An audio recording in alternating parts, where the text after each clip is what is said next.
भगवद्गीतेमधला 15वा अध्याय म्हणत आहे. ओम श्री परमात्मने नमः. पंचदशोऽध्यायः. श्री भगवान वाच.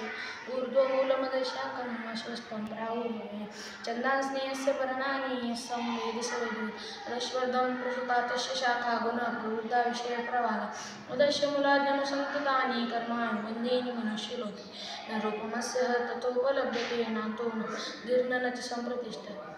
अश्वत्थमेनं सुरूढमूलमसङ्गशस्त्रेण दृढेन चित्वा तत्पदं तत्परिमार्गितव्यं यस्मिन् गता न वर्तन्ति भूय तमेव चाद्यं पुरुषं प्रपद्ये यतः प्रवृत्तिः प्रसृता पुराणे निर्माणमोहाजितसङ्गदोषाः अध्यात्मनित्याविनिवृत्तकामा द्वन्द्वैर्यमुक्ताः सुखदुःखसंज्ञे गच्छन्ति मूढापदमूढं न तद्भासयते सूर्यो न शशाङ्को न पावकः यद्गत्वा न निवर्तन्ते तद्धाम परमं मम ममैवांशो जीवलोके जीवभूतः सनातनः.